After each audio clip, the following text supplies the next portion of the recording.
नमस्कार, मेरा नाम संजीता है। मैं आज मीडिया में इसलिए आई हूँ कि मेरे पूरे फैमिली में चीट हुआ है। अफजल और उसके फैमिली ने मेरे पूरे फैमिली को चीट किया है पैसों के थ्रू। और वो सिटी शॉपिंग से बिलोंग करता है, जो घंटा घर क्लॉक टावर के ऑपोजिट में है, सिटी सुपर शॉपिंग के नाम से। अब वो जो भी दिया है चेक के थ्रू दिया है हमको एज अ श्योरिटी, और आज के डेट में जब मैं चेक डिपॉजिट कर रही हूँ तो वो चेक सारा बाउंस जा रहा है। और वो कुछ ऐसे भी चेक दे रहा है जो चेक अभी मतलब उसका अकाउंट ही क्लोज है। उसने जब मुझे चेक प्रोवाइड किया था तब मैं उसको जानती भी नहीं थी। वो 2023 को मेरे को चेक दिया था, और मैंने जब बैंक में पता किया वो जून में ही वो उस चेक को क्लोज मतलब वो अकाउंट को क्लोज कर दिया। अब मेरे फादर का जो भी है वो रिटायरमेंट के पैसे थे जो उसने मतलब चीट करके ले लिया है मेरे फादर का। जब मैं अभी पैसे पूछ रही हूँ तो वो मुझको मारने की धमकी दे रहा है। जो अभी रिसेंट एक केस हुआ था लेडी को मारने का, वो उसी तरह मुझको मारेगा बोलता है, वो और उसका ब्रदर। तो मैंने इस बेस में थाना में कंप्लेन किया है कि ऐसा उसने मेरे को चीट किया है।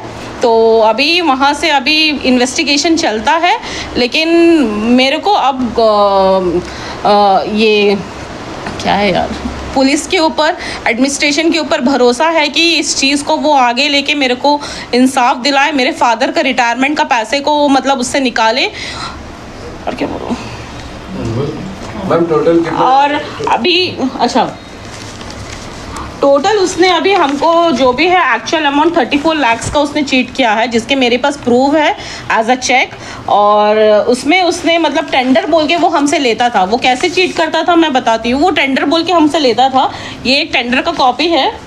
वो ऐसे टेंडर दिखा के लेता था हमसे कि ये गवर्नमेंट में टेंडर बांध रहा है करके, लेकिन वो देता भी था हमको टेंडर के पैसे।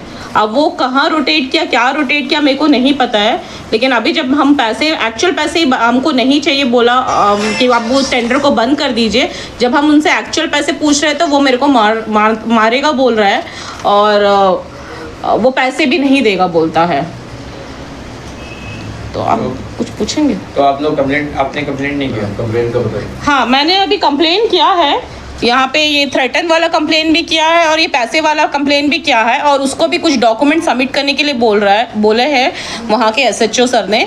लेकिन वो सर ने बोला है कि उसको मतलब 5 दिन का, मतलब जब उसको सबमिशन का डेट से भी 5-4 डेज हो गया है, लेकिन उसने अभी तक सबमिट नहीं किया है। यहाँ पे मेरे फादर को भी बहुत स्ट्रगल हो रहा है, क्योंकि वही उनका पैसा था कि उनसे ही उनको जो प्रॉफिट या इंटरेस्ट आता था उन्हीं से ही उनका घर भी चलता था। अब ऐसा हो गया है कि मेरे फादर मदर को भी बीपी का इश्यू है। अब कुछ होता है उनको भी तो कौन रिस्पॉन्सिबल है? तो मैं यही पूछना चाहती हूँ यहाँ वालों से कि यहाँ चीट का भी कुछ मतलब एक्शन है कि नहीं है। वो यहीं पे सीधा मतलब खुलेआम घूम रहा है। हम यहाँ पैसे देके हमको हरासमेंट मिल रहा है। तो आपने जो कंप्लेन किया उसकी कंप्लेन कॉपी भी है? हाँ, मेरे पास अभी कंप्लेन कॉपी है।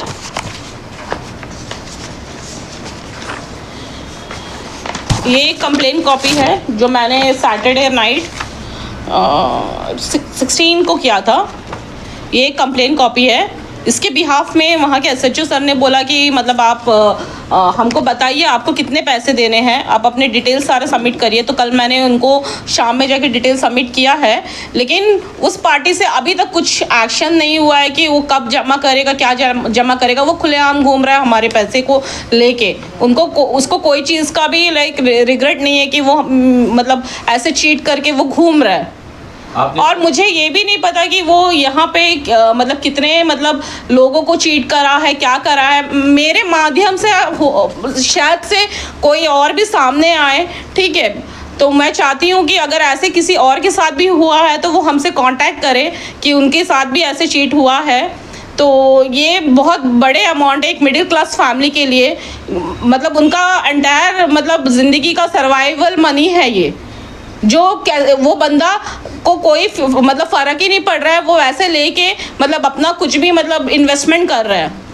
एक मतलब प्रॉमिस से वो ले रहा है, और ऊपर से फिर वो पूछती हूँ तो वो मेरे को मारेगा बोल रहा है। फिर मैं ये सोसाइटी में कैसे सर्वाइव करूँ? डर के तो मैं सोसाइटी में नहीं सर्वाइव कर सकती, राइट। मेरे को जीना है इस सोसाइटी में। अब मैं चीट के साथ फ्रॉड के साथ, ऐसे मैं भरोसा के साथ जब मैंने किसी के साथ बिजनेस किया या कुछ किया, वो ऐसा फ्रॉड निकला, तो मुझे इस सोसाइटी से इंसाफ चाहिए अब।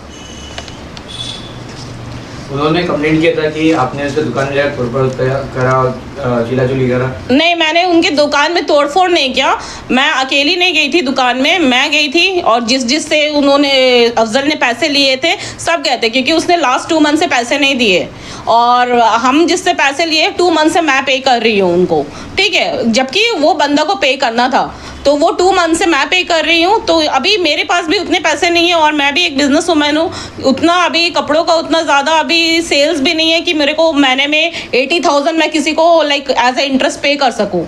तो जब अफजल ने ये पैसे लिए हैं तो उसको ये चीज़ का मतलब पे करना है, तो वो बेस में वो 2 मंथ से दिया नहीं, तो ये 3rd मंथ चल रहा है, तो मैं उसके शॉप को गई, क्योंकि जब भी मैं उसको बोलती हूँ वो रात को आता है, रात को मेरे घर पे कोई नहीं रहता है, वो घर पे आके मेरे को धमकी दिया था कि मैं तुमको मारूंगा करके, तो वो लाइक मैंने उसको चिल वे में लिया, क्योंकि 1.5 ईयर से मैं उसको जानती थी, तो मैंने उसको चिल वे में लिया कि मैंने बोला ठीक है करके। लेकिन अब वो जब पैसे नहीं दे रहा है, तो मैं जब मेरे फादर को जो बाहर से पैसे लिए थे सबको लेके मैं गई थी उसके शॉप को, और जाने के बाद मैंने उसको भी बुलाया, उसके ब्रदर को भी बुलाया वहाँ पे कि पैसे दे दो, तो वो बोलता है कि टाइम लगेगा, तो उस बेस में वो मेरे को बोलता है कि अगर आपके पैसे, हम बोले ठीक है आप अपने स्टॉक को बेच के जो भी पैसे है वो दे देना करके, तो वो चीज़ उसने बोला ठीक है आप ये शॉप ले लो, शैडो ले लो, उसके पैसे आप लोग चुका दो, फिर मैं मेरे ब्रदर लोग को समझा दूंगा। और ये रिकॉर्डिंग मेरे पास है, वो बोलता वाला कि वो शैडो तुम ले लो। मैंने उसके शॉप पे कोई तोड़फोड़ नहीं किया, क्योंकि नेक्स्ट डे ही वो मतलब वो थाना में जाके वो थाना पे गया था कि मैं उसके शॉप को गई थी, लेकिन मैं शॉप को मेरे पैसे पूछने गई थी, मेरे राइट्स के जो पैसे हैं, मेरे पापा के जो मेहनत के पैसे हैं, मेरे जो मेहनत के पैसे वो मैं पूछने गई थी। मैम आपके अलावा और कितने विक्टिम्स हैं, और जैसा आपने बताया कि आपको उनसे डर है, तो इस बात को लेकर आपने पुलिस स्टेशन में कंप्लेन की? मेरे अलावा मैं एक विक्टिम हूँ, मेरे फादर है, अच्छा, मेरे हस्बैंड है, ठीक है, और हम तीनों का ही पैसा गया है उसमें। कितना अमाउंट है वो? हाँ मैं बता सकती हूँ सर, ये जो पहले उन्होंने 6 लाख का उन्होंने लिया है मेरे से टेंडर बोल के, ये 6 लाख का उसने चेक मुझे प्रोवाइड किया है, और इसमें वो मेरे को प्रॉफिट देगा बोला था 175, एंड उसने एक पेमेंट किया 175 का, जिससे उसने 15,000 लिया है कि मैं तो बाहर काम करता हूँ, तो हमको भी आपको कुछ देना चाहिए करके, तो मैं उसको एज अ मतलब वो बाहर काम कर रहा है, मैं तो बैठ के ले रही हूँ बोल के वो 15,000 इससे कट करता था, तो फर्स्ट पेमेंट वो मेरे को 160 करके दिया था उसने, 15,000 उसने कट कर दिया, उसके बाद उसने 6 लाख का कोई पेमेंट नहीं किया, और ये वाला टेंडर के पैसा उसने लिया था, टेंडर का पैसा ये वाला उसने लिया था। अभी जो इंसिडेंट जो हुआ था जिसमें एक लेडी का हाँ, ब्रूटल जो मर्डर हुआ था, हाँ, तो इस विषय को लेकर आपने अपने जो केस है इसमें आपने जो ऑन कैमरा आपने कहा, तो इसको लेकर आपने पुलिस में कंप्लेंट यस किया। वहाँ की पुलिस की तरफ से क्या कहा गया? पुलिस की तरफ से ये कहा गया कि उसको पहले पूछा, उसने डिनाई कर दिया, मैंने बोला ये चीज़, उसने बंदा ने तो कोई तो ऐसे नहीं बोलेगा कि हाँ मैंने किया है, मैंने बोला है, उसने डिनाई किया, तो वहाँ के एसएचओ सर ने बोला कि पहले आपको कितने पैसे देने का है आप अपना बताइए, उस बिहाफ में मैं उसके बाद एफआईआर लॉन्च करूँगा करके। हुआ है सारे चेक्स, ठीक है, फर्स्ट बाउंस हुआ, और एक चेक जो है वो एकदम ही क्लोज अकाउंट का ही दिया उसने मेरे को, तो वो चीज़ का अभी क्या मतलब अभी पुलिस मतलब एसएचओ ने बोला है कि वहाँ से लेटर बना के अभी बैंक में जाएगा, उसके बाद ही इंक्वायरी वो स्टार्ट करेंगे।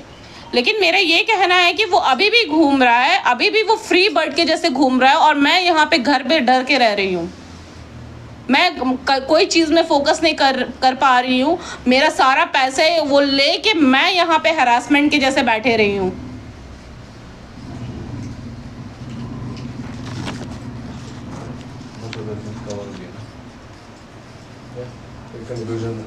आपका मांग क्या है, जो भी है इलाज का जो? मेरा यही यहाँ के पुलिस से, यहाँ के एडमिनिस्ट्रेशन से, यहाँ के मीडिया से यही मेरा कहना है कि जो भी है मेरे पास प्रूफ होके भी मुझे इंसाफ नहीं मिल रहा है, मेरे पास सब कुछ होके भी वो खुला घूम रहा है, ठीक है। और मैं, मेरे फादर जो है, मेरे हस्बैंड जो है, हम यहाँ पे मतलब स्ट्रगल कर रहे हैं। ये जो भी है उसमें थोड़ा आप इंक्वायरी करिए और आगे कुछ भी मतलब वो किसी को चीट ना कर पाए, उसके थ्रू मेरे को, इसलिए मैं मीडिया में आई हूँ कि आगे वो किसी से भी पैसे पूछे तो प्लीज़ आप पैसे मत देना। और ये टेंडर के बिहाफ में पूछ रहा है तो वो मत देना। ये टेंडर बोल के वो क्या करता है नहीं पता, क्योंकि मेरे फैमिली का 34 लाख रुपीज़ उसने एक्चुअल अमाउंट लिया है। रिसेंटली ये सब वो मेरे को आके बोलता था कि उसके फादर का अकाउंट पे, लाइक ये सुपर सिटी शॉपिंग के अकाउंट पे जाता था पैसे, और ये चेक भी सारे सुपर सिटी के शॉपिंग के नाम से ही है, ठीक है। तो मैं उनके पापा से रिसेंटली अभी मिली थी कि अंकल ऐसा है तो हमारे फैमिली का पैसा आपके बिजनेस अकाउंट में गया है जहाँ से आपका बेटा टेंडर का काम करता था, ठीक है। और ये टेंडर के पेपर में भी यहाँ लिखा है कि वो city MS city super shopping के नाम से वो टेंडर लेता था और उसके अकाउंट पे वो जाता था। लेकिन वो अंकल बोलते हैं कि मेरे को नहीं पता, मेरे अकाउंट में कुछ पैसे नहीं आते हैं। अब उनका फैमिली डिस्प्यूट क्या है नहीं है वो मेरे को नहीं पता है, लेकिन मेरा फैमिली का पैसा वो सुपर सिटी शॉपिंग के बिजनेस में मतलब उनके अकाउंट पे है अभी। नमस्कार।